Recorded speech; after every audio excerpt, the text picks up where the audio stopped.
Welcome to the Base Path Podcast, brought to you by New England Baseball Journal. I'm your host, Dan Guttenplan. Today's guest is a legendary coach in the New England prep baseball space, Danny Donato of Dexter Southfield. Danny, thanks so much for joining me. My pleasure. I'm a big fan of the show, and I've watched a number of podcasts in the past and really enjoyed all the guests you've had on the show so far. Yeah, I can't believe I haven't had you on before. I think it just hasn't worked out time-wise, but I'm psyched that you're here today. So you're a couple of weeks into your season. We were talking, I think last week, just about kind of the state of New England prep school baseball. And it's obviously changed a little bit since the start of the pandemic. Guys are taking PG years more because this college baseball recruiting has changed a lot with the transfer portal.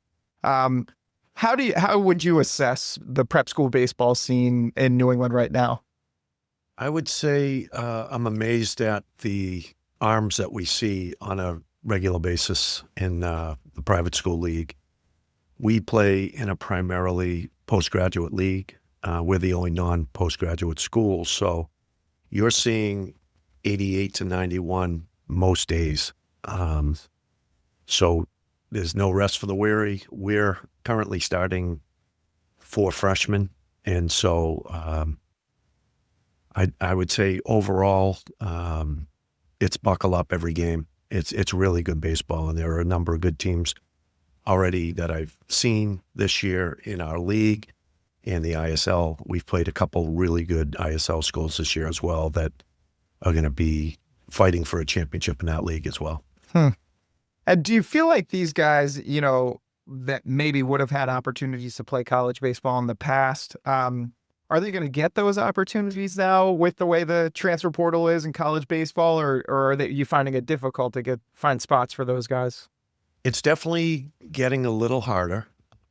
We have 7 seniors this year. All 7 are committed to college baseball, 5 Division I's and 2 Division III's, and we're really proud of that. And but with the transfer portal, it's definitely making it a little bit more difficult. But what we do, I think, really well at Dexter is we obviously work really hard to help those kids, but also we get great alignment with their club teams as well. You had a guest recently, Joe Breen, on the show, and Joe would be a classic example of us reaching out to GBG or whatever program the kids are coming from and checking in with them. But we both try to help these kids with the college process, and it's kind of 2 working for 1.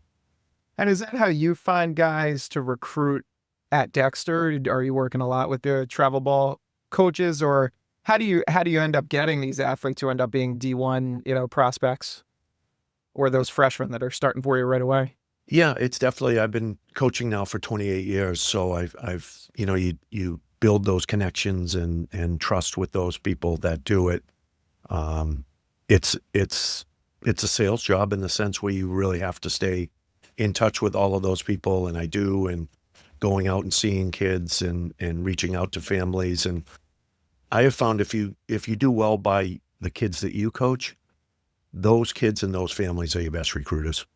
They'll tell you, hey, there's a great kid that, a lefty pitcher here, or there's a righty pitcher or a first baseman there. And that's how I generally do the recruiting is trying to take care of the people that we're working with now, and then they usually help you a little bit that way too. Was talking about you yesterday. I was talking to John Toffey, who is he's at Winchendon now, but he was at Salisbury after you. And Austin Prep just snapped a 38-game winning streak yesterday, and I think Salisbury was probably the last program that had a winning streak like that. But he was saying you had really established that program and kind of left it in a place where he was able to go for that run. What is I know player development is so important to you. What is it that you're able to do to kind of have this success that you've had at Salisbury and then now at Dexter? Well, it's funny you bring up John Toffey. John's father was my agent in baseball, Jack Toffey, Bob Wolf Associates. So I had planned on bringing John Toffey on board to Salisbury then, and then I got this tremendous offer to go to Dexter and have my kids educated at Dexter Southfield, so I had to take it. But our plan is pretty simple. We have a great program where we start the year off going to Florida every year. We bring both the varsity and JV. So this year I had 36 boys on the trip. They get to see how it's done. There's great camaraderie from everything from the senior captain going off to, Wake Forest or Boston College or something like that, down to the freshman that is just in love with the game of baseball and wants to play. So I think when you have that chemistry, it's great for development. We also are very fortunate, Dexter. I would put our indoor facilities up against any college in the Northeast. We have our hockey rink during the season, which has 2 cages and full turf field where we can set up an infield. We have bullpen mounds, all of that. But we just built a brand new turf center that opened last year. So our players can hit year round now. So I think, and pitchers can throw, and so our catchers can get used to seeing our pitchers in the off season, it's a tremendous advantage for us. So I think that alone, that camaraderie and the ability to get reps all year really helps us. Yeah, it's interesting. We did a story, I want to say it was probably like 10 years ago now, on the most influential baseball coaches in the prep space. You were one of them, but it was John Toffee, guys who had been on the hockey side too, and really saw the way that kind of launched guys to D1 programs and, opportunities to play professional hockey. And a few of you said the goal was to kind of get baseball established that same way, where the prep school space was giving guys opportunities to play D1. It was, great facilities, great programs. Have you seen that evolution even in the last 10 years kind of move forward? I have. It's funny you say that. One of the coaches that was one of the most influential coaches was Rick Forestier, who was a longtime BB&N and Thayer coach. And I still to this day do a camp every year at Boston College, June 4th and 5th, which is called the Elite 100 Camp, which is all trying to give local kids an opportunity to be seen by 30 to 40 colleges. So Rick and I have maintained that friendship. He's a great baseball guy. But going back to your initial question, I think the number of players now coming out of the Northeast is incredible. Just for our team alone to have 5 Division I guys is very unique. But I think every team around now has a few arms, whether it's the Payon kid up at Lawrence.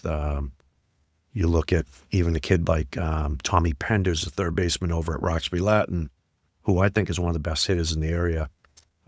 You could go through every team, and there's a couple unique kids that are going to be difference makers in college. And I think, when I was coming up through high school, the Catholic Conference where I played was considered the best league, and it still is a very strong league. But now, like I said, the arms that we see on a regular basis, it's absolutely incredible.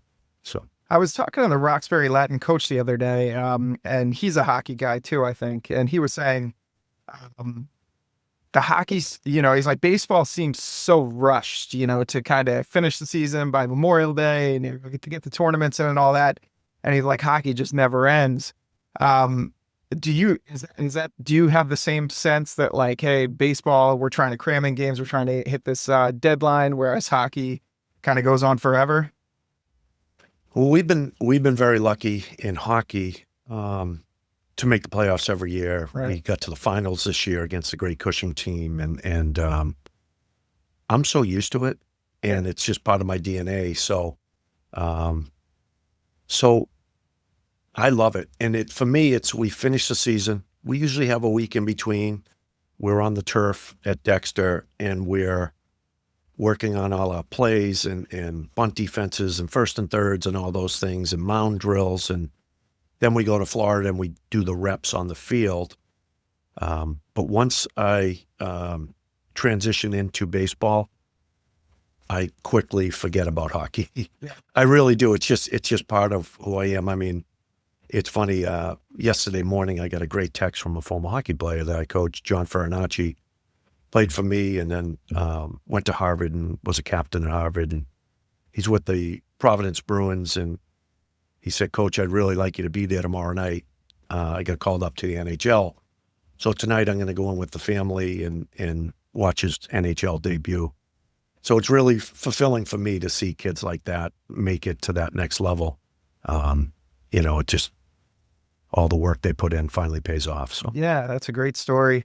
I was talking to Joe, before you came in, and he was saying you're one of these guys who you could coach, the best prep school team in New England and be a great coach, but you could also coach a team of 8-year-olds and they would have the most fun season they've ever had. When did you get a sense that the coaching was going to be your calling? it's funny. I didn't know till the day I retired from the Yankees and Devil Rays.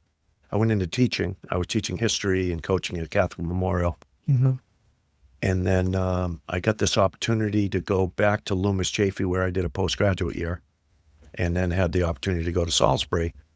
My wife and I fell in love with Salisbury, and we love Loomis, of course, but we took that job, and they needed a coach, and it was trial by fire, so to speak. I mean, it's kind of funny because my brother Teddy, same thing, retired from the NHL and was given the Harvard job.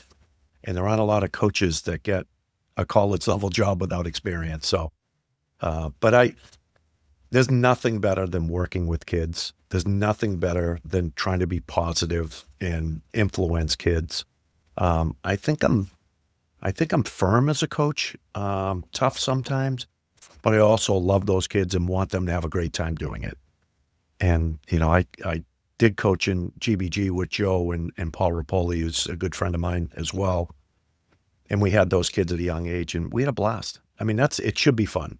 Mm-hmm. I always tell people, hockey, you try to get the juices flowing, you get guys fired up to play. In baseball, you kind of try to lower the heart rate and you keep guys loose. And I definitely like to have fun. I mean, anyone who knows me, I like to enjoy it. I love a good joke. But I think the more you can tap a kid on the back and say, hey, good job, or let's try this, that goes a lot further than the yelling and screaming. So, yeah. Yeah, you've seen a lot of pro prospects kind of come through the Central New England League over the last few years. You had Josh Baez, Thomas White was a great pitcher. I remember we ran into you or I covered that semifinal game where you guys, scored 8 runs on him right before the draft. That was interesting. And then who else has been a pro prospect? Even last year, Matt Conti was, a pro prospect. Do you think it's getting harder for guys to get drafted out of prep schools now that the draft has been shortened to 20 rounds? And it doesn't seem like there's as many high school or prep guys getting drafted out of high school. Yeah, I think you're getting a known product when you get the college kids. Yeah. They're older, the transfer portal, plus the new rule with the I believe community college actually doesn't count towards college now. You're right. Yeah. So it's a safer bet to get that older kid. But when you have kids like Thomas White or Josh Baez, I mean, Thomas White will be a great professional pitcher. I mean, we happen to have his number that one day, but I'd probably bet on Thomas White most days. Yeah. We just, for some uncanny reason, really had a great day against him. But Matt Conti, I've become addicted to Wake Forest baseball games on ESPN Plus, so I've really enjoyed that. Matt Conti, he can flat out hit, and he's a very good catcher, and I'm sure they'll do some things with him that we didn't to make him even better. I think because the pitching and the velocity is still so high around here, you're still going to have pro prospects. Yeah. Maybe not as many, but I think we've got some guys on our team right now that are going to have bright futures. So we have a freshman, Owen Burns, who's 89, 90 as a freshman in high school, and mechanically is sound, and he's going to have a really bright future. But I think it is harder for sure with the draft in the lower rounds. But I think you're always going to have, because this league we play in is so elite that you're going to have guys. Yeah. Yeah, it is difficult. I wanted to say, I wanted to see actually. So you hear a lot, bringing guys up to the big leagues too early or moving them through the minor leagues too early, and you're worried about if they go through that adversity, they could be ruined.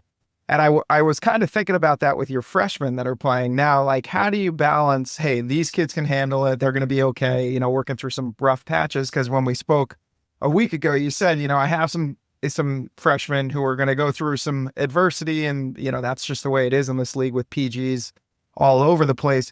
How do you know when they're ready to get on the field and go through that? It's part of the recruiting process for me. When I recruit a kid, I look at their mental makeup as well. Owen Burns has had a lot of success. He will continue to have that success. We have a starting shortstop that's a freshman, Grady Tempesta. Dad played in the Blue Jays organization. He is just uniquely does everything really well. I think he's got a really, really high ceiling.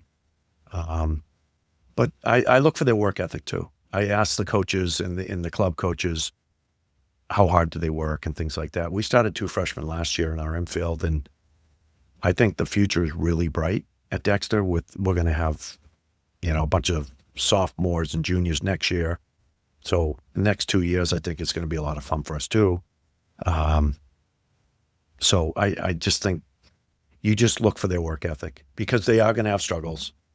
They're facing, we faced Andover last week, and kid going to Penn State for them, Brown, I believe his last name is. Excellent pitcher. Looked like he was throwing low 90s. And we have a kid, Gabe Malaret, who's another kid has all the tools to be a prospect and hit a home run to win the game 1-0. And, that's all it is one swing, and we defended. And so the mentality has to be just, if I fail, will I work to get better? And these kids, it's incredible. Now, we have the facilities. Where I went to high school, we didn't have those facilities that Dexter has. So it's really fun watching these kids. And when we have days off, my phone's ringing or getting texts, hey, Coach, any chance we can open the cages for an hour? And I'll go up there and throw some BP or watch them, watch their swing and film them to really analyze on weekends. So it's great. I want to talk to you more about the Top 100 camp that you put together with Rick Forrester. How could a player get invited if there's somebody listening to this and they say, hey, I want an opportunity to play in front of college coaches, and which schools are in attendance? Tell me, I guess, tell us more about the camp. Yeah, it's mainly most of the schools from the Northeast. You'll have all the Boston schools there, obviously, BC, Northeastern, Harvard. You'll have Dartmouth and all the NESCACs, Tufts and Bowdoin and Williams and all the local schools around. I don't want to miss anyone, but because we really appreciate those guys coming.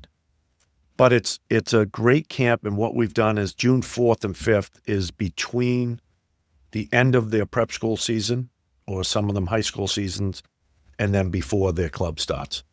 So it's a fresh chance for all the colleges are free at that time. They're done as well for the most part. And then the kids are all done, and they need something to do in between then, and why not get in front of 30, 40 colleges while doing it? So we had a number of kids last year actually get offers out of the camp, which was really nice, including Tommy Penders, who's that Roxbury Latin. I was up in the stands at one point talking to a number of the colleges that you really ought to take a look at this kid. He can hit in his sleep. He's really short to the ball. In fact, we just played them a couple weeks ago, and I said to Dave Catarazola, the coach for the game, if he gets 2 hits or under, we have a chance of winning. If he gets 3, we probably lose the game. Yeah. And he said, it's so funny you just said that. I just said the same thing to my coach. So, I mean, he's a game changer. Yeah. And but that camp, it's so you go through the combine type of thing where they see your arm strength and running and all that stuff. But then you play 2 games. And so pitchers are able to show their velocity and all that. And BC there's no better field in the Boston area to have a combine, so to speak. And so we love it. And even if it were to rain, we get to utilize the indoor structure there. So colleges, like last year, we had one game get in, one game was a rain game. They still were able to come in and watch the kids hit indoors. So it was great. Yeah, well, I'll have to make it down for that. That sounds like a worthwhile thing to cover. I wanted to size up the Central New England League. You guys are, 2 weeks in now. Like you said, you beat Andover 1-0. How does it look to you now as it's playing out? I know Worcester Academy had a few guys graduate over the last few years, but they're still strong this year. How do you see it playing out this year? I think it's another really, really good year. I saw last week or 2 weeks ago, I think Cushing beat Worcester. Yeah. 9-5 or 9-6, something like that. I would say, just from what I know and on paper, Deerfield is the team to beat, so to speak. Yeah. I know Pat is a great coach and has done a great job with that program. They've got, some really good arms and they can really swing it. Yeah. So we're gonna be put to the test this weekend. We have a doubleheader at home against them. Look forward to it. So it's going to be a battle of, they have good pitching. They also have a number of great bats. We have a number of great arms. So it's going to see what wins out, the pitching or the offense there. But I think it should be a great weekend series. So they're in the mix. We beat Andover 1-0. Andover's never to be taken lightly. Kevin Graver's one of the best coaches in New England. You have to be ready to defend the run game. And like I said, they've got a couple of really good arms too. And the kid Gallo at short, who's a phenomenal player. Yeah. We played Exeter. We beat them 2-1 up there. It felt like it was 10 degrees out. Probably was. But we've had a pitcher, Sachin Gopal, off to a great start. Beat Exeter 2-1 and beat Andover 1-0. We just made enough plays and found a way to win. That's what's incredible. Usually with a young team, you worry about kind of getting over the top, and sometimes you have to lose those games. So a year or two down the line, you win them. Mm-hmm. We've been very fortunate to win 3 one-run games so far, and one was a 4-2 game against Roxbury Latin, and even St. Sebastian's, we were down 4-0 at one point and came back and beat them 10-6. But I think everyone we've played has been pretty good. Yeah.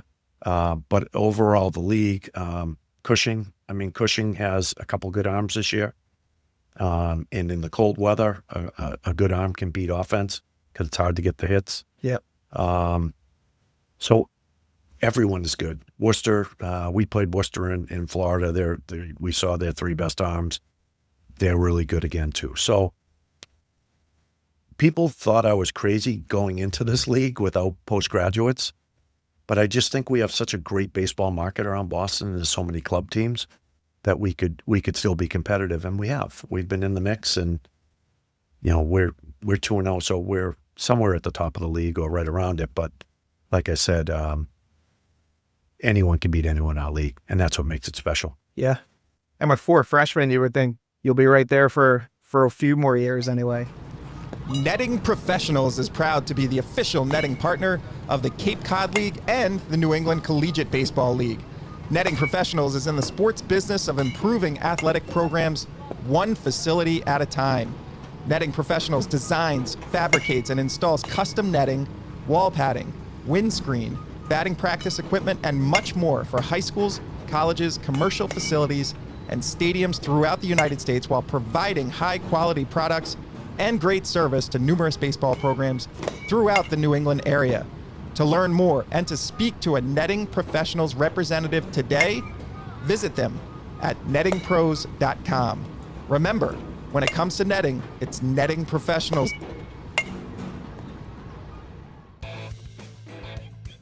Get the pro treatment and design your very own custom Rawlings glove, just like your favorite big league stars. Choose from countless patterns, web types, lace colors, and more to showcase your unique personal style. Start with a pro design and change it up with your team colors, or build yours completely from scratch with your name, number, and state flag. Visit Rawlings.com to design your custom glove today. Are you serious about playing your sport in college? Do you need a flexible education that allows you to maintain your practice and competition schedules while also preparing you to succeed at the next level? You should check out the University of Nebraska High School. UNHS is accredited and offers more than 100 online courses, including NCAA-approved courses to protect your academic eligibility. Students could earn a UNHS diploma or take a single course for transfer credit. Courses are college prep, self-paced, and available 24/7, 365. Enroll anytime and take up to a year to complete a course. Visit highschool.nebraska.edu today. Anyway, all right. Well, are you up for doing our three up, three down segment with our producer David Yaz? I would love it. All right, great. Well, it would help if I actually did it, right, Dan? Yeah. There we go. 3 up, 3 down. Let's do it. 3 up, 3 down. And as usual on 3 up, 3 down, I have 3 questions for our panelists. There are no right answers unless I decide otherwise during the course of this segment. Okay, so let's go. Number 1 question, 3 up, 3 down. And Coach, we'll start with you. What's the best base running play you've ever seen, or the most memorable one? And this could be one either in the game you were involved in or just something you saw on TV. Great base running play. It would definitely be, I was watching an old College World Series classic, and I believe it was Miami, where they faked a pickoff play to first. Everyone, including they backed up the play, they ran behind the play, and the guy at first said the ball must have gone by them, and the pitcher had the ball the whole time. And and they just fooled the runner, and they tagged him out, and it helped them win the College World Series that year. That's funny because I think I didn't ask the question properly, and yet you anticipated my next question, which was about trick plays in baseball. So let's deal with that. Have you ever been involved in one that you've coached or otherwise a team, a trick play? Would you favor the putting in a trick play, hidden ball trick or whatnot? I haven't, believe it or not. Yep. We have, that's part of the league rules. No hidden ball. Really? No first or third move. So we don't even work on it. But I totally understand the logic behind it. And there are teams in our league that will, even if we're not bunting, play a bunt and yell and scream and run in for a bunt to try to get the runner at second base to take off. Mm-hmm. So I've seen teams do it, but I just, I'm more a traditionalist, I guess. I like to play straight up. Well, I went to Milton Academy ISL school, so I know prep schools, no fun. They just don't allow fun. They outlawed that a long time ago. Dan, your thoughts on trick plays and maybe a memorable one that you can recall?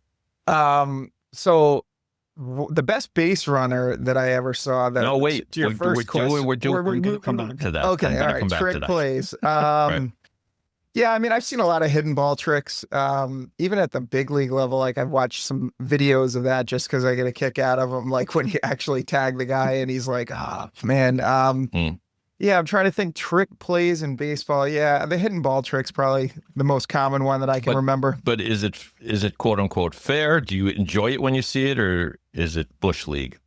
I like to see it on video sometimes. Sure. Yeah, I'll go through and watch trick plays on YouTube or something like that. I get a kick out of it. The most infamous ones, I think, took place in the minor leagues, where you guys might recall, although I didn't look it up because I'm being a lazy producer, but a catcher had taken a potato and whittled it down so it appeared to be a baseball and put it in his back pocket, and a pitch came in. There was a runner on third.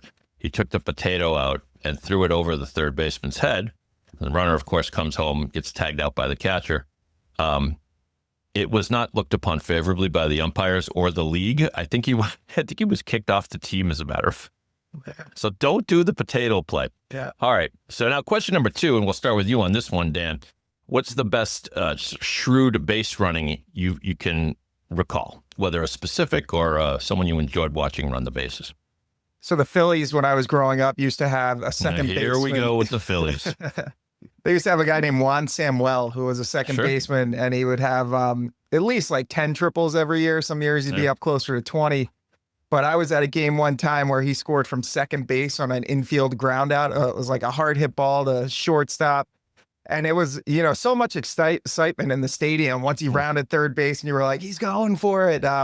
First baseman wasn't really like paying attention. He just never imagined he would even do it.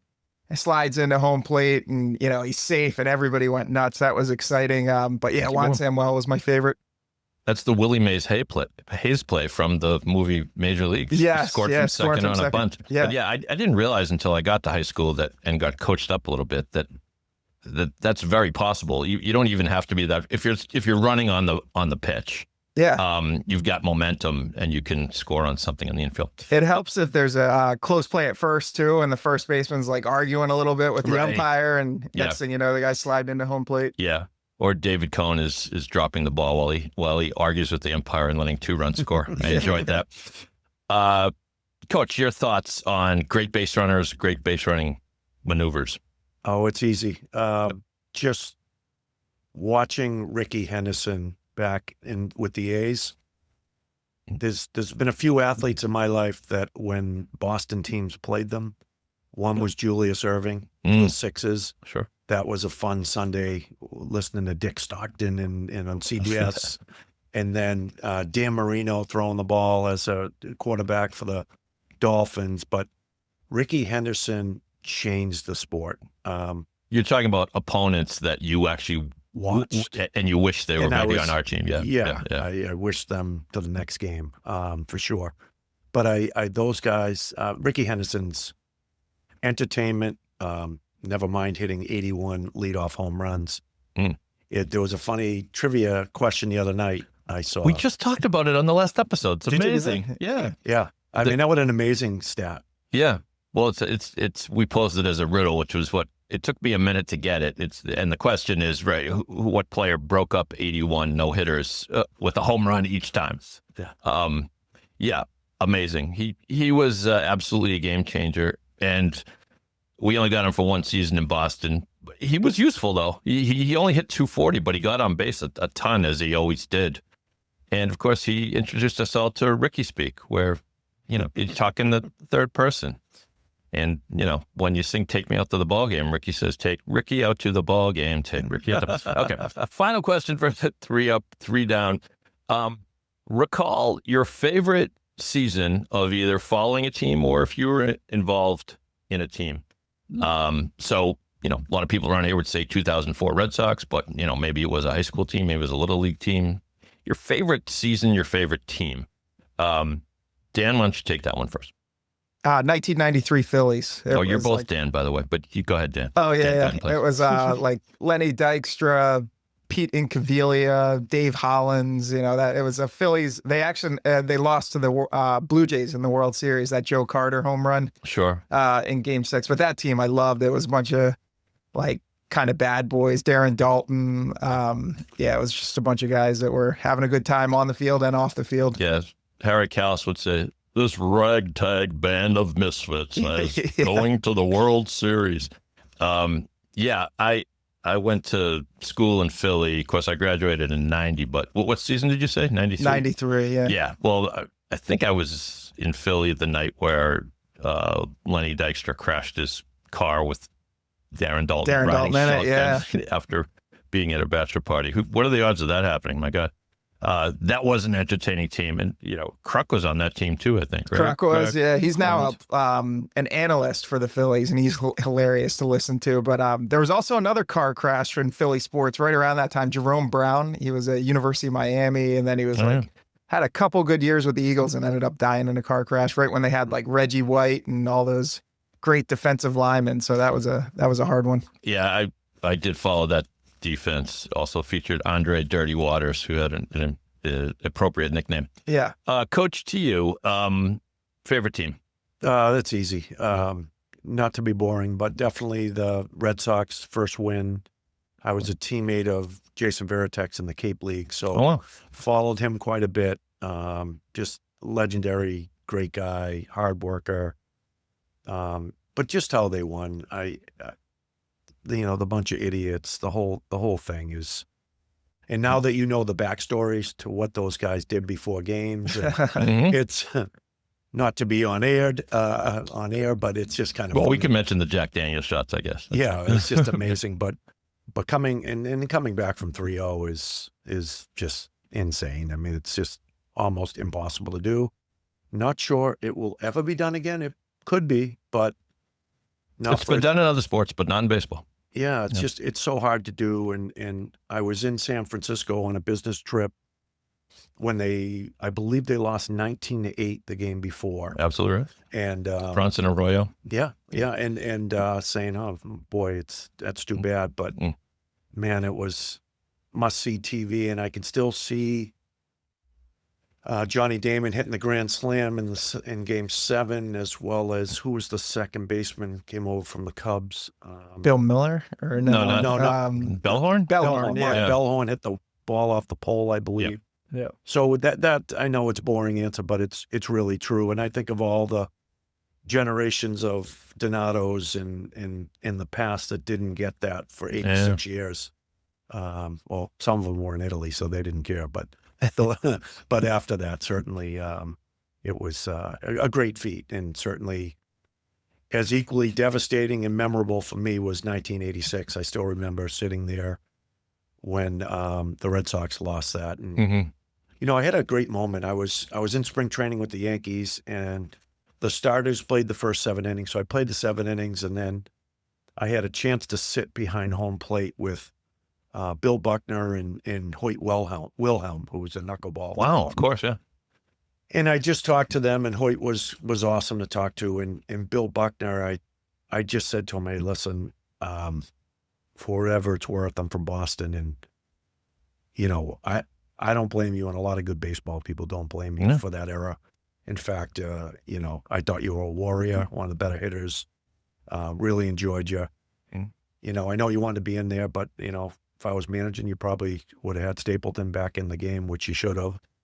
But he almost teared up and started, really felt that way. So, but he was a great guy, fun guy to be around, and he was a not quite a Hall of Famer, but borderline. Like a great career, for sure. Terrific career. A lot with the Cubs, and played very well with the Red Sox. It was just the other thing is I always say it wasn't his fault. The game was already tied by the time that happened. It took incredible twists of fate, and Bob Stanley throwing a pitch that never had broken that way before, and Gedman with the pass ball, and let's not relive it any further, right? But that's I'm glad you said those kind words to Buckner. He got his he's no longer with us, of course, rest in peace, but he got a moment of glory in the TV show Curb Your Enthusiasm, where he appeared catching a baby falling out of a burning building and did not drop the baby. So I thought that was pretty cool. But you mentioned to me, since we're waxing nostalgic about Boston sports, there are two sort of fulcrum moments where all the misery we went through for years with the Red Sox and the Patriots both kind of turned. I mean, one was Vinatieri's kick in the snow, which if he doesn't make that kick against the Raiders, then that tied the game. Then the season's lost, and who knows if we even bounce back. And then Robert's stealing second. If he is a half a step slower on his way to second base, it's over, right? Yeah, no, you're right. I mean, and if you look at all our championships in Boston, we've been blessed to have too many, but you need a stroke of luck in every cycle of wins. Whether it was the Tuck rule of the Patriots, sure, same game. Yeah. Even the Bruins in 11, Tim Thomas stood in his head. I mean, just amazing how well he played. We had so many things go the other way for so many years. It was almost like the karma had its limits. Something had to go right eventually. Yeah, and even last year, the Celtics, I mean, obviously they're a great team, and we hope they get it done again. But, a couple teams got upset that made their road a little different. It's true, yeah. So you need a little good fortune. And so, yeah, that kick Vinatieri made is so underrated. It's crazy. Yeah. In the snow, I was there, and I swear, as soon as he kicked it, I said, no way. It looked like it never got more than 10 and a half feet off the ground, but it kept going. Yeah. Well, thank you for that trip down memory lane, Danny. Appreciate it. And back to you. Well done, both of you, on 3 Up, 2 Down. And Dan, back to you to wrap things up. Thank you. And thanks to Danny Donato for joining us on the Base Path Podcast. Rate, review, subscribe to the Base Path Podcast on your preferred platform. Thanks to our producer, David. Yaz, the Base Path Podcast is a Seamans Media production.